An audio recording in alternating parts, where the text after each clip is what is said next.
pour arriver à cette société idéale que vous entrevoyez, qui respecte la liberté individuelle des gens, il faut peut-être, et vous le faites d'ailleurs, attaquer certains pouvoirs.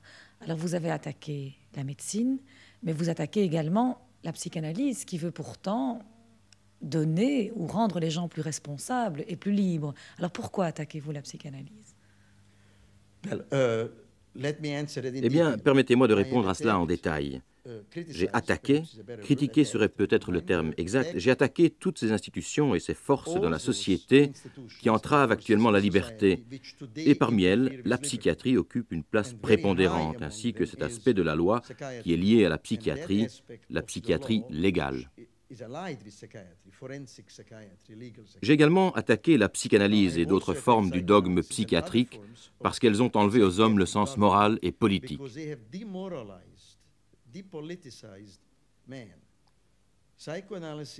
La psychanalyse, c'est très bien tant que cela concerne deux personnes discutant de la manière dont elles devraient vivre.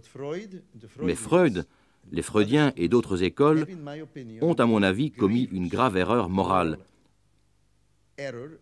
Et je m'insurge contre eux avec force, parce qu'ils ont prétendu d'abord aux États-Unis, peut-être autre part, et actuellement dans tous les pays, que les simples problèmes humains, la manière de vivre en famille, les relations entre enfants et adultes, entre hommes et femmes au sein de la famille, les problèmes fondamentaux qui ont fait l'objet de l'Ancien Testament, du Nouveau Testament, de la religion. Ils ont, dis-je, prétendu que ce sont des problèmes scientifiques, médicaux, et que la psychanalyse est une discipline scientifique médicale. C'est un mensonge. La psychanalyse est une nouvelle religion juive. Freud a remplacé Moïse par lui-même et a tout simplement créé une nouvelle religion. Ce n'est peut-être pas une mauvaise religion, si on aime ça, mais c'est une religion, ce n'est pas une science, ce n'est pas de la médecine, ce n'est pas une forme de traitement. Mais vous-même, docteur, est-ce que vous ne pouvez pas vous affilier, ou vous ne vous sentez pas filié à une doctrine scientifique ou bien à une doctrine idéologique?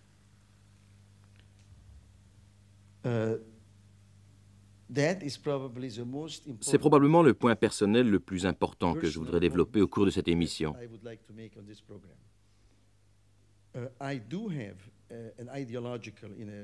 J'ai un point de vue idéologique au sens le plus large et un point de vue moral et même religieux, issu en réalité d'une longue tradition, surtout en Angleterre et aux États-Unis.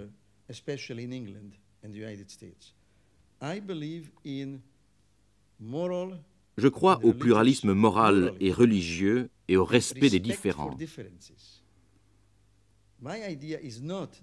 Je ne demande pas que les autres croient ce que je crois, mais j'admets que les gens qui veulent être de fervents psychanalystes soient de fervents psychanalystes, que ceux qui veulent être de fervents jungiens soient de fervents jungiens, que ceux qui veulent être de fervents fascistes peuvent être fascistes, communistes ou capitalistes ou socialistes, pour autant qu'ils respectent les autres et ne cherchent pas à leur nuire dans leur vie, leur liberté et leur propriété. Pour moi, ce sont là les trois valeurs sacrées que les gens possèdent par essence, ainsi qu'il est dit dans la Déclaration d'indépendance de l'Amérique.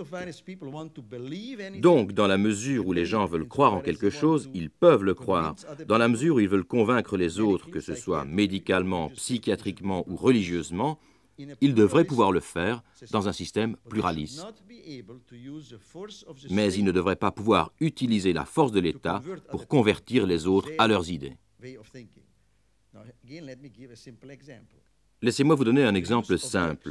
L'usage des drogues et des médicaments de toutes sortes est réglementé aujourd'hui de la même manière que les religions l'étaient.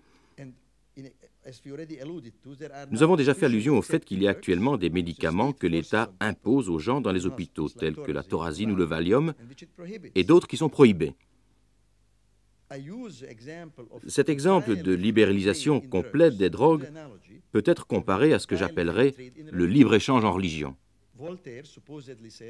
Voltaire aurait dit à propos de liberté religieuse « Je ne crois pas.